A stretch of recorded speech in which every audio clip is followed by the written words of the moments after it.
Hello friends, welcome to my channel. आज हम बात करने वाले हैं इस हफ्ते में जिन जिन शेयरों में मैंने प्रॉफिट बुकिंग की है उन शेयरों के बारे में, उन कंपनियों के बारे में और उनका रिव्यू करने वाले हैं। तो देखते हैं, पहला शेयर है यहाँ पर IIFL का आप चार्ट देख रहे हो, ठीक है। तो इसमें आप ये है IIFL फाइनेंस लिमिटेड। तो इसके बारे में जानेंगे। इसमें मैंने 320 के ऊपर कुछ प्रॉफिट बुकिंग की है जब ये प्राइस आया था, और लगभग 21-22% तक मैंने इसमें भी प्रॉफिट बुकिंग की है। इसमें होल्ड था और ये 1-1.5 महीने के अंदर ही प्रॉफिट टारगेट अचीव हो चुका है। तो इसमें ऐसा क्या है, क्या देख के मैं इसमें इन्वेस्ट किया और इसके बारे में अभी हम देखेंगे। ये फाइनेंस कंपनी है IIFL और इसमें स्ट्रेंथ देख सकते हो, 9th स्ट्रेंथ है कंपनी की। कभी पढ़ लो, मनी कंट्रोल पे ये अवेलेबल है। कंपनी में 9th स्ट्रेंथ है, स्ट्रेंथ बहुत ज़्यादा है। वीकनेसेस 5 है और अपॉर्चुनिटीज़ 4 है, थ्रेट कुछ भी नहीं है, ठीक है। तो ये कंपनी में, और अभी हम देखते हैं इसका पी भी अच्छा है, डिविडेंड यील्ड भी देती है, डिविडेंड देती है कंपनी। डिविडेंड देने वाली कंपनी अच्छी होती है। मार्केट कैपिटल इसका 10,000 करोड़ तक है और इसने लो बनाया है 52 वीक लो के इसका 73 है और 52 वीक हाई इसका है 346। तो यहाँ से 73 से ये लगभग 1 साल के अंदर देखो कितना 5 गुना तो हो चुका है, कितना दौड़ा है। कंपनी अच्छी है। यहाँ पे इसका एडवांस चार्ट देख लेते हैं। यहाँ पे ऑलरेडी 6 महीने का चार्ट दिखा रहा है, तो ये 3 महीने का चार्ट दिखाता हूँ, ठीक है। ये 3 महीने का चार्ट है।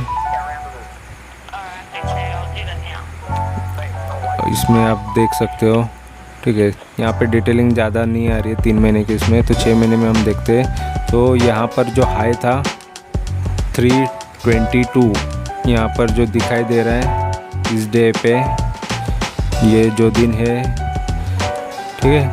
तो यहाँ पर 14 सितंबर को ये प्रॉफिट बुकिंग मैंने की थी, यहाँ पर दिखाई दे रहा है।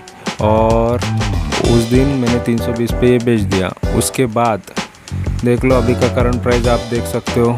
करंट प्राइस अभी दिख रहा रहेगा आपको, जो ये फ्राइडे का है। तो फ्राइडे को इसका प्राइस हुआ 280, मतलब 320 से ये 40 रुपये अभी फिर से गिर चुका है। तो इसीलिए मैं प्रॉफिट बुकिंग करता हूँ शेयरों में, क्योंकि वो बाद में आगे जाके गिर भी जा सकते हैं जब क्योंकि ये मोमेंटम देता है तब निकल जाने का, फिर अपने को फिर से इंटर करना है तो फिर इंटर कर सकते हैं और उसमें ऐसे ही करके प्रॉफिट कमा सकते हैं। तो इसके बारे में और जानेंगे। इसका देखो 1 वीक में इसका प्राइस परफॉर्मेंस दिख रहा है आपको, लगभग 5% तक ये गिर चुका है। 1 मंथ में 2.5% तक गिर चुका है। 3 महीने में 12-12.5% तक बढ़ चुका है और ये जनवरी से लेके अभी तक ये 146.59% ये बढ़ चुका है और 1 साल के अंदर देख लो 223.90 बढ़ चुका है।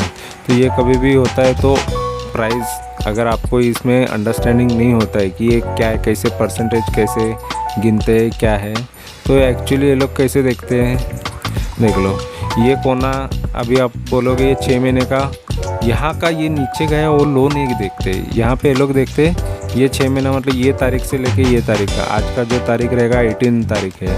अगर आज मार्केट चालू रहता तो आज के दिन का गिनते हैं, ठीक है। तो यहाँ पर आज ये 18 से लेके ये 18 ऐसा गिना जाता है। तो इसमें अगर ये प्राइस इधर हाई दिखा रहा है और इधर लो दिखा रहा है आज के प्राइस में, तो उस हिसाब से वो बता देंगे कि ये गिरा हुआ है। तो यहाँ पे कितना बड़ा ये नहीं दिखाएंगे, गिरा कितना उस टाइप में ये दिखाते हैं, ठीक है, बड़ा या गिरा। तो ये होता है ऐसे टाइप में ये लोग परसेंटेज कितना साल में कितना बड़ा। भी यहाँ का ये हम देखेंगे चार्ट, यहाँ पे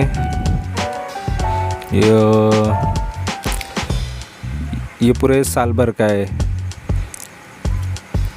ठीक है। और ये 1 मंथ का है। तो 1 मंथ का भी हम यहाँ के स्टार्टिंग से लेके यहाँ पे एंडिंग में देख सकते हो कि कितना बड़ा है। ऐसा ही ये कैलकुलेट होता है, ठीक है। तो ये है, इस टाइप में ये परसेंटेज गिना जाता है कि कब से कितना बड़ा है। तो यहाँ पर एकदम लो कितना था वहाँ से नहीं गिना जाता है, वो 1 साल पहले जो प्राइस था उससे लेके अभी तक। तो यहाँ पे 52 वीक लो और 52 वीक हाई जो होता है, तो बीच में कभी भी लो हुआ रहता है, वो लो से फिर वो कितना बढ़ता है, तो उसमें ज़्यादा प्रॉफिट हो जाता है जब हम लो पे एंट्री करते हैं तब, ठीक है। तो यहाँ पर अभी न्यूज़ देखते हैं। तो इसका न्यूज़ क्या बता रहा है, जो लेटेस्ट न्यूज़ है 17 सितंबर को न्यूज़ आया है वो, IIFL finance stock hits lower circuit after CDC group sell 50 lakh equity share. ये बड़ा न्यूज़ है, इस वजह से गिरा है। अभी CDC ग्रुप ने सेल किए है 50 lakh equity share IIFL finance के, तो उनके पास कुछ न्यूज़ रहेगा, कुछ तो रहेगा, इस वजह से उन्होंने ये शेयर बेच दिया, ठीक है। ये कंपनी के शेयर्स बेच दिए 50 लाख, मतलब उन्होंने 4% स्टेक बेच दिया है, ऐसा बता रहे हैं। और Cambridge Mauritius offloads 0.83 stake in Antony waste, यहाँ पे लेटेस्ट न्यूज़ में ये सारी चीज़ें बता रहा है। तो इस वजह से ये और 40 रुपया गिर चुका है, ठीक है। तो यहाँ पर कोई ना कोई बेचता है, कोई ना कोई ख़रीदता है, कोई तो ख़रीदता है तभी कोई तो बेचेगा, किसी का प्रॉफिट किसी का लॉस, ये चलते रहता है। बट कौन सी बातें या कौन सा न्यूज़ नेगेटिव चला जाता है, कौन सा न्यूज़ पॉजिटिव जाता है, ये अपने को भी नहीं पता होता है कि चलो किसी ने बेचा या किसी ने ख़रीदा। अगर सामने वाला पार्टी अच्छा है, उसने ख़रीदा रहता, बहुत बड़ी पार्टी है, तो ये इसका पॉजिटिव इम्पैक्ट होता। लेकिन कोई बड़ी पार्टी बेचती है तो फिर वो लोग पैनिक होके फिर वो भी बेचना चालू कर देते, फिर शेयर नीचे गिर जाता है, ठीक है। तो कोई बड़ी बात नहीं होती इसमें अगर शेयर डाउन होता है, बट कंपनी कैसी है ये बाकी अपने को सिर्फ उनके फंडामेंटल से अपने को पता चलता है। तो देखो इसका फंडामेंटल देखो, कम्युनिटी तो क्या बोल रही है, फोरम में कम्युनिटी क्या बोल रही है कि 100% सेल, तो यहाँ पे सेलिंग की रेटिंग आ रही है। मोस्ट ऑफ लोग इसको नहीं, बाइंग की रेटिंग आ रही है, सॉरी बाइक का बता रहे हैं, ग्रीन है, ठीक है, 100% बाय है, तो बाय करना ज़रूरी है ऐसा सबको लग रहा है। और यहाँ पे डील्स देख रहे हो, ब्लॉक डील्स, किसने किसने क्या क्या कितना लिया, ये पुराने डील्स है, अभी की डील्स नहीं है, 2017 देख सकते हो आप। यहाँ पे इनसाइडर ट्रांजैक्शन है, ये इनसाइडर ट्रांजैक्शन ये लेटेस्ट है, किसने कितना ख़रीदा, किसने क्या बेचा, तो ये अंदर की जो ट्रेडिंग होती है शेयर्स के अंदर, उसके बारे में बताया है। चलो अभी यहाँ पे हम फाइनेंशियल्स देखते हैं इसका। तो फाइनेंशियल में आप देख सकते हो, यहाँ पे इसका फाइनेंशियल देखो, रेवेन्यू जो 2017 में 3137 करोड़ था, वो बढ़ गया, डबल हो गया, लगभग 6318 2018 में। तो ये टाइम पे तो शेयर भी बहुत अच्छे से दौड़ा रहेगा अगर रेवेन्यू बढ़ जाता है तो। फिर थोड़ा बहुत घटा 2019 में, फिर लगभग सेम रहा, कांस्टेंट रहा 2020 तक, फिर बढ़ा। देखो इस वजह से कंपनियों में उछाल आता है, ये रेवेन्यू पे ही रहता है, तो इस वजह से साल भर में ये बढ़ गया है, ठीक है। और बाद में देखते हैं, ये है इसका शेयर होल्डिंग पैटर्न, प्रोमोटर्स 25% तक है इसमें, और FIIs 22% तक है, और DIs यहाँ पे 53% तक DIs है, ठीक है। और DIs का वो नहीं है, यहाँ पे ये पब्लिक दिखा रहा है, बट इसी के अंदर शायद DIs भी थोड़े बहुत है, यहाँ पे पब्लिक दिखाया ये दे रहा है, DIs भी है यहाँ पर, और DIs ये इसमें दिखाई नहीं दे रहा है, DIs इसी में से है, और बाकी सब पब्लिक होल्डिंग है। तो DIs, हाँ यहाँ पे देखो DIs का दिखा रहा है 0.18, DIs बहुत कम है इसमें, सबसे ज़्यादा है यहाँ पर प्रमोटर, नहीं पब्लिक है, पब्लिक के बाद प्रमोटर है, फिर बाद में FIIs। DIs बहुत कम है, मतलब FIIs इस पर बुलिश है, उनको लगता है कि ये कंपनी बहुत अच्छी है। प्रमोटर से भी ज़्यादा पब्लिक के पास है, ठीक है। पब्लिक ने 53 मतलब पब्लिक ही ऑनर हो गई समझ लो फिर, क्योंकि सबसे ज़्यादा तो स्टेक उनके पास ही है, शेयर्स पब्लिक के पास ही है, ठीक है। म्यूचुअल फंड 3 म्यूचुअल फंड ने इसमें इन्वेस्ट करके रखा हुआ है, और FIS FPI 92 FPIs यहाँ पे 2 बढ़ चुके हैं और इस बार। तो ये सब डेटा आप फाइनेंशियल देख लो, तभी कंपनी अच्छी है या बुरी है ये समझ आता है। तो यहाँ पे फाइनेंशियल ये भी देख लो, तो ये इसमें तो बहुत अच्छा दिखाई दे रहा है इसमें। तो यहाँ पर मैं तो रिकमेंड करूँगा कि इसको बाई करके ही चलना चाहिए जब जब ये डाउन में आए, शेयर प्राइस इसका डाउन में आए। बाकी सब इसका सब कुछ ठीक ठाक लग रहा है, तो मैं IIFL रिकमेंड खुद भी होल्ड कर सकता हूँ, होल्ड भी कर सकते हो लॉन्ग टर्म के लिए। और जब जब इसमें डाउन आएगा ले लो, प्रॉफिट दिखता है निकलना है तो फिर निकलो, फिर प्रॉफिट। अभी तो लगभग ये बहुत बढ़ चुका है, 4-5 गुना हो चुका है। फिर से ये डाउन आ जाएगा तभी फिर से एक बार ले लेना, 200-250 जो भी प्राइस मिलता है वो टाइम पे ले लेने का, और थोड़ा स्विंग भी करते रहने का, थोड़ा थोड़ा लेते रहने का। एकदम भी लेके रखोगे फिर कुछ दिनों बाद उसका प्राइस 10% 20% गिरेगा, तो 10-20% आने में फिर आप वेट करते रहोगे। इससे अच्छा जब जब गिरे थोड़ा ऐड करते रहो क्वांटिटीज़, अच्छा शेयर है, ठीक है। अभी हम नेक्स्ट शेयर के बारे में बात करते हैं, स्कॉट्स। ये कंपनी ऑटो ट्रैक्टर सेक्टर की है, ट्रैक्टर वगैरह देखा रहेगा इसका स्कॉट का। तो ये कंपनी ने भी 1100 से लो से 52वीं खाई इसका जो है 1478 है। ये जस्ट रिसेंटली बनाया हुआ हाई है, और इसमें भी मैंने प्रॉफिट बुकिंग की है। तो ये कंपनी भी देख लो, मुझे तो ये पहले से ऑलरेडी अच्छी लगती थी, और ये भी डिविडेंड भी देती है। मार्केट कैपिटल 19,000 है, 19,500 तक, और इसका बाकी सब कुछ पी रेशियो, सेक्टर पी सब अच्छा है, PB रेशियो। और इसका एडवांस चार्ट में आप देख सकते हो, यहाँ पे ये 2 बार डिविडेंड दिखाई दे रहा है। डिविडेंड स्पेशल डिविडेंड भी दिया है 2.5 रुपया, और 5 रुपये भी डिविडेंड मिला है। तो जिसके पास क्वांटिटीज़ रहता है उसके लिए डिविडेंड का तो बहुत बेनिफिट रहता है। जिसके पास कुछ क्वांटिटी नहीं, एक क्वांटिटी के पीछे 5 रुपये मिल के क्या फ़ायदा। जिसने लाखों में लेके रखे हैं पहले से, तो उनको 5 लाख या 7.5 लाख हो जाता। क्वांटिटीज़ ऑलरेडी कम भाव में पहले से शेयर खरीद के रखे रहते हैं, उनका ये बेनिफिट रहता है, बैठे बैठे ऐसे अकाउंट में पैसे आते रहते हैं। तो ये होता है डिविडेंड का कमाल, ठीक है। तो ये था स्कॉट का डायग्राम चार्ट। यहाँ पे देख लो कहाँ से, यहाँ से लो से इतना तेज़ी से बढ़ते यहाँ तक गया। तो जब ये बढ़ा तभी इसमें से लगभग 25 के ऊपर 25% से ज़्यादा इसमें उछाल आया था। मैंने 25% ले लिया।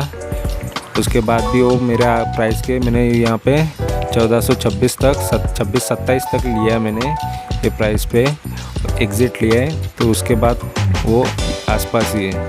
यहाँ पे स्ट्रेंथ देख लो, बहुत ज़्यादा स्ट्रेंथ है इसमें। वीकनेसेस 4 है, अपॉर्चुनिटी 2 बताई जा रही है, और यहाँ पे रेवेन्यू डीग्रोथ हो रहा है करके डर है, यहाँ पे थ्रेट है। तो थोड़ा बहुत ये कोविड के वजह से ये चीज़ें आई थी, सेल नहीं हो रहा था तो रेवेन्यू थोड़ा कम होगा ही, तो इसमें कोई बड़ी बात नहीं है।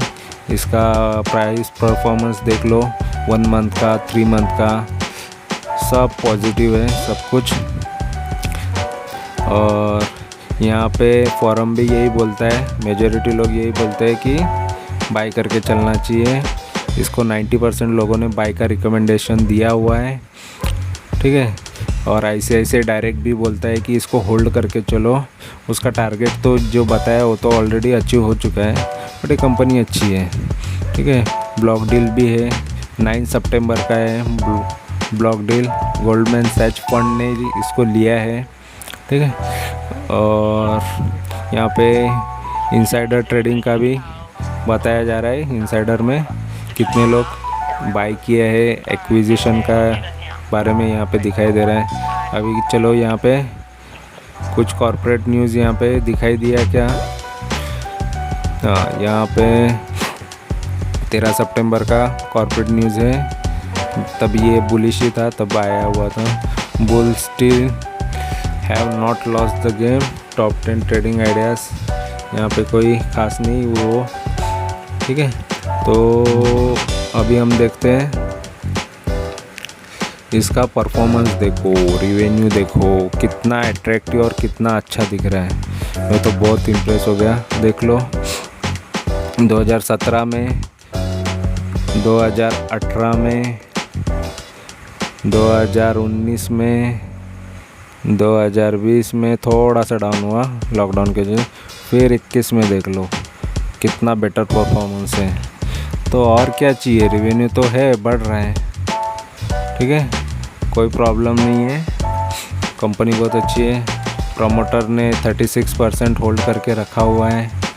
यहाँ पे ये अदर लोग हैं, यहाँ पे पब्लिक ने भी 34% होल्ड करके रखे हुए शेयर। यहाँ पे देख लो DIs ने 5% इसमें है, 5.5% तक DIs इंस्टीट्यूट जो डोमेस्टिक इंस्टीट्यूशनल्स रहते हैं अपने इंडिया के, वो है DIs। तो यहाँ पे देख सकते हो। और FIs ने भी 21% तक होल्ड करके रखा है एस्कॉर्ट्स को। एस्कॉर्ट बहुत अच्छी कंपनी है। ऐसी बड़ी बड़ी कंपनियाँ भी कभी कभी पोर्टफोलियो में रखने का। तो यहाँ पर जो इन्वेस्टर है वो रख सकते हैं, कंपनी अच्छी है। जब डाउन आए ऐड करते जाओ, ठीक है। जब ये कंपनी में और डाउन आए तो ऐड करते जाओ। अभी तो लगभग ये 52 हाई के आसपास ही है, और कितना हाई बनाएगा, बट ये कंपनी अच्छी है, शायद और हाई बना सकता है। ज़्यादा कुछ बढ़ा हुआ नहीं है 1100 से, ये रेंज में आने के लिए कोई बड़ा मूवमेंट तो आया नहीं 1400 से, ठीक है, 1400 तक। तो अभी इसमें और अपसाइड तो मुझे बहुत दिख रहा है। मैं निकल गया हूँ, फिर से मुझे और नीचे आएगा, फिर मैं इसमें एंट्री कर सकता हूँ। तो ये कंपनी बहुत अच्छी है। बाकी इसमें तो ये मुझे एस्कॉर्ट्स बहुत अच्छी लग रही है, इसमें एडिशन करते जाना चाहिए। तो अभी नेक्स्ट हम लोग बात करते हैं मोल्टेक पैकेजिंग। मोल्टेक पैकेजिंग के बारे में देख लेते हैं कि कंपनी क्या है और क्या करती है, ठीक है। तो ये प्लास्टिक कंपनी है, और इसका देख लो स्ट्रेंथ भी बहुत अच्छा है। इसमें भी मैं ये लगभग ये हाई के आसपास ही है, इसमें भी मैंने 25% तक प्रॉफिट बुकिंग कर चुका हूँ। उसके बाद ये वहीं पर है, वही प्राइस रेंज के आसपास ही है, ठीक है। और यहाँ पे स्ट्रेंथ भी अच्छा है, देख लो 1 महीने के अंदर, 1-1.5 महीने के अंदर ही इसमें प्रॉफिट बुकिंग हो चुका है, या 20 दिन में शायद मैंने इसमें प्रॉफिट बुकिंग किया था। बहुत फास्ट दौड़ा था ये। फिर बाद में इसमें अपॉर्चुनिटीज़ भी देख सकते हो, 3 अपॉर्चुनिटीज़ है, 2 ट्रेड है, बट स्ट्रेंथ ज़्यादा है। तो और ये प्लास्टिक कंपनी है। फिर बाद में इसका डिविडेंड यील्ड भी अच्छा है, देखो 1.25% तक तो ये डिविडेंड ही देता है। मार्केट कैपिटल 1600 रुपये तक है, 1600 करोड़। तो मार्केट कैपिटल मतलब बहुत छोटी कंपनी है, 1600 करोड़ का है तो 1600 करोड़, 619। और इसका पी भी देख लो, और सेक्टर पी और बुक वैल्यू भी देख लो, पीबी रेशियो देख लो, सब अट्रैक्टिव है, कोई ख़राबी नहीं है इसमें। फिर बाद में इसका चार्ट भी देख लो 3 महीने का। यहाँ पर एक तगड़ा लो आया था, ठीक है, 21 अगस्त, वो टाइम पे भी जिसने लिया। फिर बाद में यहाँ पे देखो ये जो बड़ा दिख रहा है कैंडल, ये बड़े कैंडल ने सब कमाल कर दिया, और उस दिन ही शायद मैं निकल गया हूँ। ये कौन से दिन का ये है, 14 सितंबर, परफेक्ट। तो उसी दिन मैं निकल चुका हूँ इसमें से, बहुत बड़ा मूवमेंट दिया था। उसके बाद थोड़ा फिर डाउन आ गया देखो, तो मैं यहाँ पे निकल चुका हूँ, जिस दिन ये 14 सितंबर को निकल चुका हूँ, ठीक है। तो ये 14 सितंबर के ही शेयर्स के बारे में मैं आज बात कर रहा हूँ। उसी दिन मैंने एकदम 4 शेयर्स में प्रॉफिट बुकिंग की थी, ठीक है। और ये चारों शेयर है IIFL फाइनेंस, एस्कॉर्ट्स और मोल्ड, और एक नेक्स्ट, जिसके बारे में अभी हम थोड़ी देर में बात करेंगे, ठीक है। और इसका देख लो प्राइस परफॉर्मेंस भी देख लो कितना अच्छा दिख रहा है सब कुछ, ठीक है। बहुत अच्छे से बढ़ा हुआ है ये, ऑलरेडी हमने चार्ट में भी देखा है। और यहाँ पे बाय का रिकमेंडेशन है, ICICI डायरेक्ट का था, तो उसका टारगेट तो अचीव हो चुका है। और यहाँ पे देख लो ब्रोकर का रिकमेंडेशन है। और ब्लॉक डील तो कुछ नहीं है, इनसाइडर ट्रेडिंग भी यहाँ पर अभी का नहीं है, वो 26 अगस्त का दिखाई दे रहा है। यहाँ पे कॉर्पोरेट का फाइनेंशियल्स देख लो। चलो फाइनेंशियल्स भी बहुत अच्छे दिख रहे हैं, देख लो ग्राफ, देख लो कैसा बढ़ते जा रहा है। 2017 में 301 करोड़ से डायरेक्ट 346 करोड़, 2018 में फिर 405 करोड़, 2019 में फिर ये 438 करोड़। थोड़ा थोड़ा तो बढ़ना ज़रूरी होता है रिवेन्यू, ठीक है।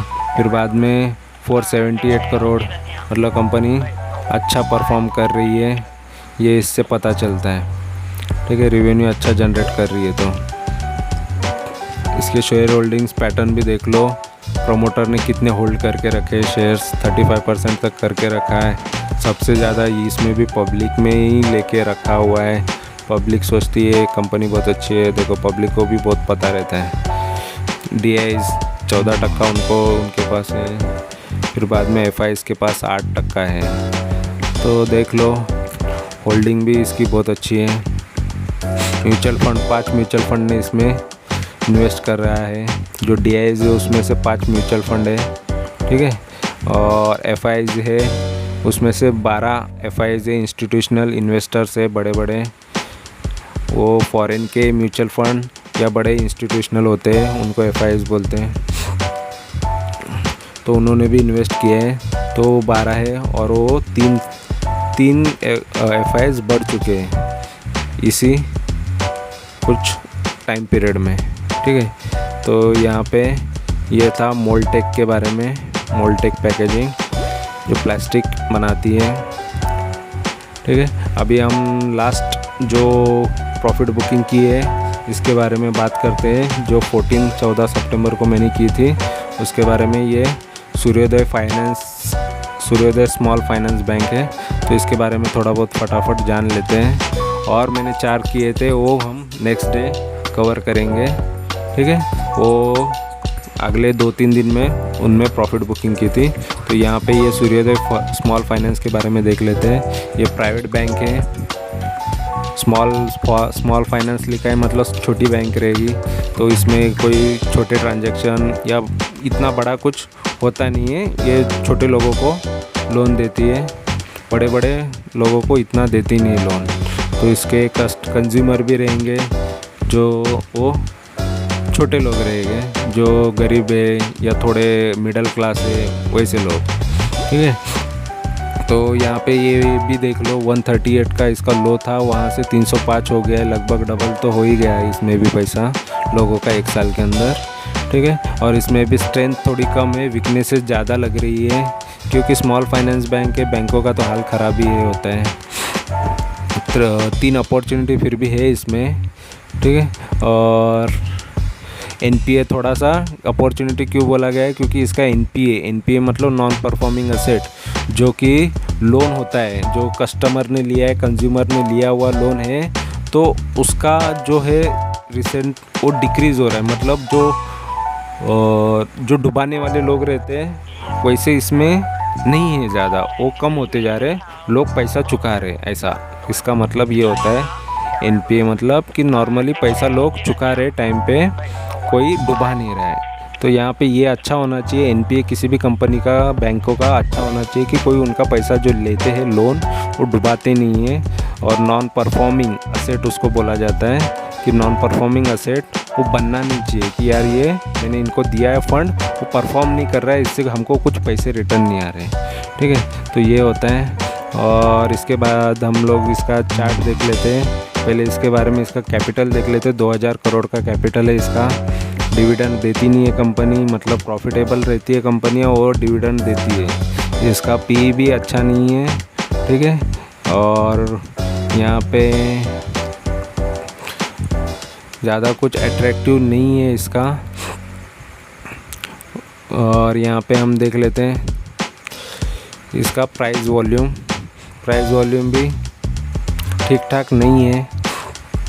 सिर्फ 1 महीना और 1 वीक का ही परफॉर्मेंस अच्छा है। हाँ, तो इसमें क्या ख़राबी है देख लो। ये जो 11 जून का न्यूज़ है वो देख लो पहले कि इसका सूर्योदय का स्मॉल, यहाँ पे 1 मिनट क्या हो गया, यहाँ पे ये गिरा हुआ है, डाउन हुआ है सेल इसका। यहाँ पे देख रहे हो इसका नेट इंटरेस्ट, इनकी इनकम क्या रहती है, इंटरेस्ट ही होती है ना, तो इंटरेस्ट हो घट चुका है। तो कितने परसेंट से 55%.91 से ये इसका ये गिर चुका है इंटरेस्ट। तो इंटरेस्ट अर्निंग जो कमाते थे, इंटरेस्ट बैच खाते थे, तो बैच कम हो गया। बैच जो उनको इनकम आती थी वो थोड़ी कम हो गई है, आधी कम हो गया, आधे से भी ज़्यादा कम हो गई है। तो इस वजह से कंपनी का परफॉर्मेंस मतलब ख़राब हो गया। यहाँ पे फिर भी यहाँ पे रेवेन्यू देख लो, वो तो जून क्वार्टर का है, बट यहाँ पे रेवेन्यू देख लो 2017 में अच्छा है तो 243 से, फिर ये 2018 में 286, यहाँ पे 2019 में 530, यहाँ पे 2020 में 766, फिर बाद में 776 करोड़ 2021 में। तो कंपनी में रेवेन्यू तो अच्छा जनरेट हो रही है, बट यहाँ पे इंटरेस्ट अर्निंग थोड़ा कम बता रहा है। ठीक है, यहाँ पे इस वजह से थोड़ा बहुत तभी आया होगा, उसके बाद इसका रेवेन्यू अच्छा ही बता रहा है। ठीक है, प्राइस में इतना परफॉर्मेंस आया नहीं है, लेकिन यहाँ पे म्यूचुअल फंड ने भी इन्वेस्टमेंट बढ़ाया है, देखो जून में बढ़ाया हुआ है। फिर परफॉर्मेंस ख़राब भी होने की वजह से भी थोड़ा, फिर भी हाँ वो इस वजह से भी है कि लॉकडाउन चल रहा था, लोगों ने ये, तो इसमें कोई ख़राबी नहीं है। ठीक है, तो कुछ लोगों ने, और ये स्मॉल फाइनेंस बैंक है, इनके थोड़े मिडिल क्लास या छोटे लोअर क्लास लोग रहते हैं, फाइनेंशियली जो थोड़े से कम पैसा अर्न करते हैं, वो इनके कंज्यूमर्स रहते हैं, कस्टमर्स रहते हैं। तो ये यहाँ पे देख सकते हो कि ये जून में लोग ने FIs ने भी बढ़ाया है, म्यूचुअल फंड ने भी बढ़ाया है, तो यहाँ पे ये चीज़ अच्छी है। तो पब्लिक का भी इसमें इंटरेस्ट है, 35% तक उन्होंने इन्वेस्ट करके रखा है, होल्ड करके रखे हैं शेयर। प्रमोटर्स के पास 28% है, प्रमोटर से ज़्यादा तो पब्लिक के पास है। फिर पब्लिक और DIs के पास है। DIs मतलब ये म्यूचुअल फंड या इंस्टीट्यूशनल इन्वेस्टर्स रहते हैं, बड़े बड़े इंस्टीट्यूशंस रहते हैं जो इन्वेस्टर थे, और FIs के पास थोड़ा 2.5% तक है। तो यहाँ पे देख लो इन्वेस्टमेंट तगड़ा किया है। यहाँ पे DIs ने भी बहुत इसमें इंटरेस्ट लिया हुआ है, मतलब बहुत अच्छा है। और बड़े बड़े ये इंस्टीट्यूशनल रहते हैं, इनको तो बहुत नॉलेज रहता है, ऑलरेडी ये लोग सब पूरा स्टडी करते हैं, तो इसमें भी इन्होंने ज़्यादा लेके रखा है। और पब्लिक है, तो पब्लिक को भी आजकल बहुत स्मार्ट हो गई है, तो पब्लिक ने भी ज़्यादा होल्ड करके रखा है प्रमोटर से। तो प्रमोटर कम हो या ज़्यादा हो, कोई फ़र्क ज़्यादा पड़ता नहीं है, बट यहाँ पे बाकी चीज़ें सब मैटर करती है, कंपनी का परफॉर्मेंस कैसा है। तो परफॉर्मेंस अभी यहाँ तक तो सब ठीक ही लग रहा है, सब अच्छा ही लग रहा है, तो यहाँ पे मुझे कोई ख़राबी नहीं दिखाई दे रही है।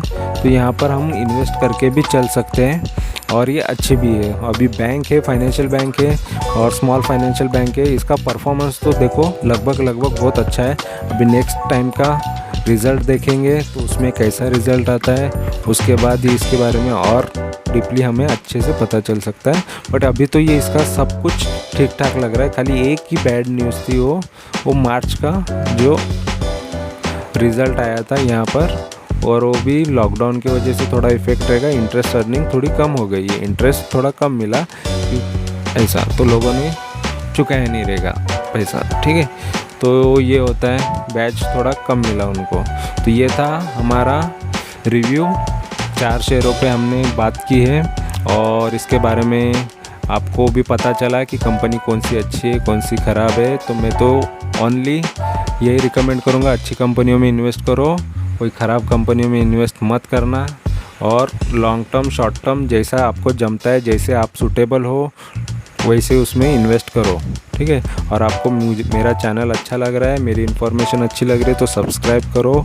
और मेरा टेलीग्राम चैनल भी है, उस पर आपको कुछ और एडवाइस चाहिए होगी या कौन से शेयर से, तो मैं जो भी शेयर लेता हूँ उसके बारे में मैं अपडेट कर देता हूँ, तो आप उसको भी ज्वाइन कर सकते हो और यहाँ पे सब्सक्राइब भी कर सकते हो। तो आपका नॉलेज, अगर आपको लगता है कि ये मेरी इन्फॉर्मेशन आपको ठीक लग रही है, सही लग रही है और मेरा पास परफॉर्मेंस भी देख सकते हो, तो जितने जो भी मेरे कंपनी में, जिस कंपनी में मैंने इन्वेस्ट किया उसमें से प्रॉफिट निकालते हैं। और मैं मेरे स्टॉप लॉस वगैरह लगाता नहीं हूँ, मैं स्टॉप लॉस पे ज़्यादा भरोसा नहीं करता, मैं ओनली प्रॉफिट ही देखता हूँ, प्रॉफिट ही निकाल के रहता हूँ।